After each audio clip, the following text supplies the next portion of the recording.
Assalamualaikum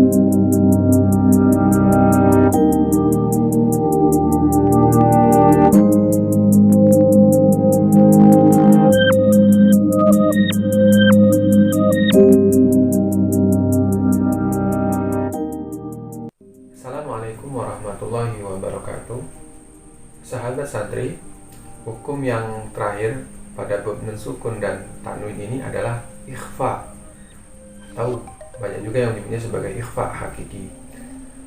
Memiliki huruf terbanyak di antara hukum yang lainnya, yaitu hukum idhar, idgham, iqlab.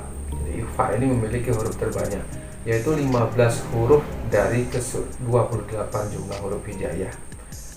Secara umum yang kita ketahui cara membaca ikhfa ialah sekedar mengganti suara n menjadi suara eng yang selama ini kita ketahui. Padahal tidak semua seperti itu atau tidak sedemikian itu. Karena banyaknya huruf ikhfa memungkinkan juga perbedaan letak makhrajnya sehingga karakteristik suara yang dihasilkan pun akan berbeda-beda. Nah, dalam hal ini karakteristik atau pembagian dalam membaca ikhfa itu terbagi menjadi 3 bagian. Kemudian apa saja huruf ikhfa yang jumlahnya ada 15 itu terdiri dari huruf apa saja, dan bagaimana 3 karakteristik pembagian pada makhraj dan cara membaca ikhfa itu sendiri. Penasaran, ingin lebih tahu banyak tentang hukum ikhfa ini? Monggo disimak terus videonya.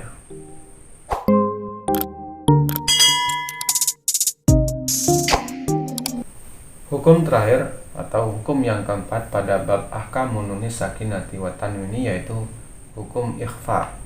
Nah, hukum ikhfa ini secara definisinya adalah samar atau bisa dikatakan juga tertutup. Jadi nanti cara membacanya disamarkan suara nun sukun atau nun mati dan tanwinnya. Kemudian secara istilah adalah mengucapkan huruf dengan sifat antara idhar dan idgham dan tetap menjaga hunah pada huruf yang akan diikhfakan. Jadi maksudnya adalah antara idhar dan idgham. Jadi membacanya itu tidak boleh dibaca idhar, juga tidak boleh terbaca idgham. Misal pada nun sukun ataupun tanwin, dia nanti jika bertemu dengan huruf ikhfa, ini, maka nanti tidak boleh dibacanya secara idhar ataupun di tengah-tengah. Jadi tidak boleh jelas, juga tidak boleh terlalu dengung di antara itu. Nah, 15 nanti dalam huruf ikhfa ini. Bagaimana hukum ikhfa terjadi? Jadi manakala hukum ikhfa ini, manakala ada nun sukun ataupun tanwin bertemu dengan 15 huruf hijaiyah. Jadi 28 huruf hijaiyah itu 15-nya adalah huruf ikhfa, atau bisa dikatakan huruf ikhfa itu adalah selain huruf idhar, huruf idgham dan huruf iqlab. Nah, ke-15 huruf tersebut kalau kita baca menggunakan, kita sebutkan dari versi dari kitab Hidayatus Sibyan, itu Tuhfatul Ahfar itu menyebutkan di Hidayatus Sibyan nazamannya ini. Jadi syifda sana kam jada sakhsun qad sama dum tayyiban zid fi tuqawda zalimah. Itu kalau misalnya susah dari segi nazaman ini menghafalnya, bisa kita urutkan saja selain dari huruf idhar, idgham dan iqlab. Jadi di sini ada ta, sa, jim, dal, zal, kemudian zai, sin, shin, shad, dod, ta, dha, fa, qaf dan kaf.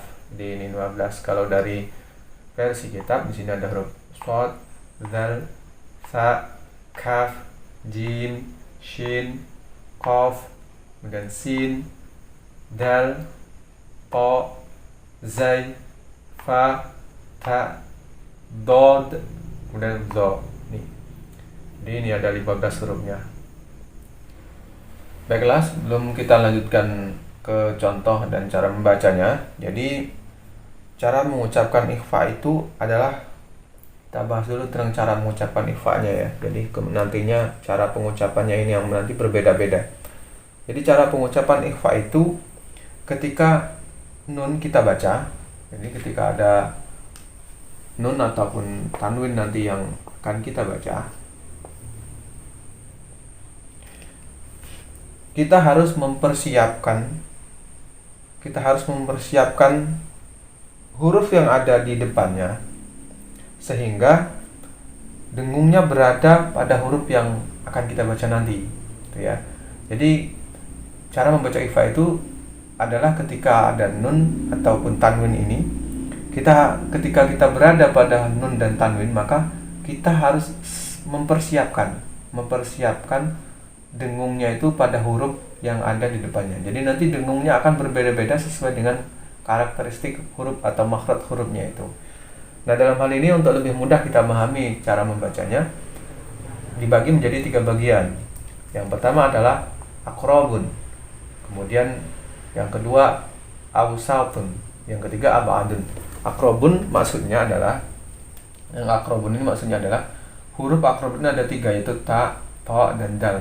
Ketiga huruf ini, aqrabun artinya dekat, ini memiliki kedekatan makhrajnya dengan huruf nun. Jadi ini sangat berdekatan, makanya dikatakan aqrabun. Kemudian awsatun adalah pertengahan antara aqrab. Jadi terletak di tengah-tengah makhrajnya antara suara nun atau tanwin yang menghasilkan suara nun juga. Itu makhrajnya sedikit berjauhan dengan huruf-huruf yang ada ini. Itu ada huruf sa, jim, dal, zai, shin, sin, fad, dot, dan zo, dan fa. Nah itu. Kemudian yang 3 adalah ab'adun. Ab'adun artinya bahwasanya makhraj huruf kaf dan qaf ini dia terletak paling jauh dengan suara nun. Jadi makhraj nun dengan kaf dan qaf ini dia terletak jauh sehingga nanti disebut sebagai ab'adun. Jadi ini 3 pembagian dalam ikhfa dari segi cara membacanya. Nah, ini contoh untuk ikhfa yang makhrajnya di bagian aqrab atau dekat dengan suara nun sukun atau tanwin. Yang pertama ada ta. Nah, jadi membacanya di sini ada contoh wala antum.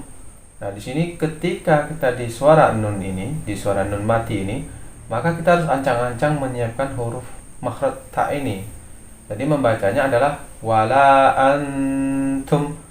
Jadi kalau kita membacanya atau wala antum itu makhrajnya tidak ketemu, maka yang akan muncul dia ketemunya adalah huruf kaf atau qaf karena makhrajnya di bagian dalam. Nah, kalau untuk ta maka cara membacanya adalah wala antum. Jadi ketika di nun kita menyiapkan suara ta itu sendiri. Kemudian pada contoh tanwinnya bayinatin ta'rifu, ya, di sini bayinatin ta'rifu. Jadi hampir seperti idhar, cuman dia dihunahkan, didengungkan, jadi tidak dijelaskan. Kalau seperti idhar wala antum, nah ini dia ditahan menjadi samar, makanya itu dikatakan di tengah-tengah antara idgham dengan idhar. Jadi bacanya wala an, nah itu an, kemudian bayyinatin ta'rifu, agak didengungkan ke hidung suaranya. Kemudian contoh to, bacanya adalah yantiqu. Jadi ketika di nun kita menyiapkan suara makhraj to untuk keluar. Yang di contoh tanwinnya lailan tawilan. Nah, di sini ya. Jadi sama, ketika di tanwin kita menyiapkan makhraj to, disiapkan dulu. Kemudian contoh huruf dal andadan, ya, andadan. Jadi langsung di an itu dia sudah siap huruf dal. Kemudian pada harokat fathahnya ka'san dihaqon, ya, saya ulang lagi, ka'san dihaqon. Baiklah, untuk yang kedua yaitu bagian kedua yaitu ausatun atau makhraj yang berada di tengah-tengah ketika dia nun bertemu dengan huruf-huruf ifa. Ada beberapa sebenarnya, di sini saya singkat saja, saya ambil 3 contoh hurufnya saja. Insya Allah ini sudah mewakili dari semua seperti sin, shin, zal, ya. Kemudian ini ada fa, zal dan za-nya belum terwakili, jadi ini 3 ini saja. Kemudian sa contohnya membacanya adalah, nah bagian ausat ini kalau kita gambarkan dia lebih kepada suaranya sebenarnya cara membacanya ya. Misalnya sini pada lafaz mau gitu ya, bukan mang, bukan juga man, dia menjadi mangsuran itu sepertinya mangsuran, jadi suaranya lebih ke hidung. Kemudian azwajan salasah, saya ulang lagi, azwajan salasatan. Di jim cara membacanya adalah manjaa ya, jadi manjaa. Kemudian di sini huban jamma, dan di sini contoh fa dan nun, dan di sini ada dhammah tanwin. Mufakina, mufakina, suaranya lebih ke dalam hidung ya. La qaulun faslun, la qaulun faslun. Nah, kemudian untuk hukum ifa yang ketiga dalam bacaan sesuai dengan makhraj yaitu ab'adun, yaitu huruf yang mana huruf qaf dengan kaf ini jaraknya jauh dengan suara nun atau huruf nun. Nah, baru di bagian qaf dan kaf ini karena jauh dan sesuai dengan makhrajnya, ini lebih condong ke suara eng cara membacanya. Jadi seperti suara eng, contohnya di qaf min qablika. Nah, suara eng cuman dia harus kita tekan atau kita hunahkan. Jadi tidak hanya dengan min qablika, jadi ditekan, jadi diifakan, disamarkan, kemudian ditahan, jadi dihunahkan. Min qablika. Kemudian kutubun qayyimatun.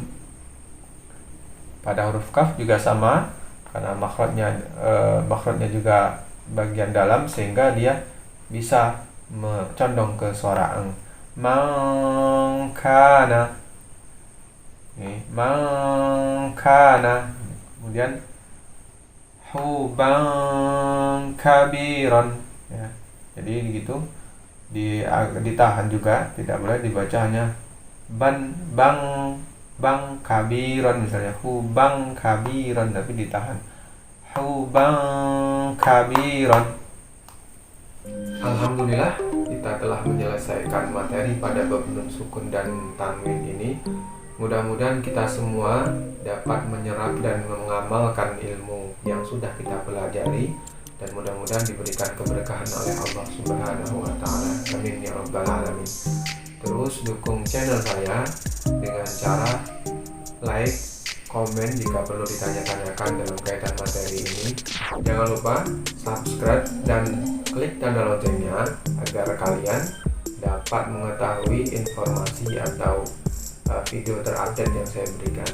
Terima kasih. Wassalamualaikum warahmatullahi wabarakatuh.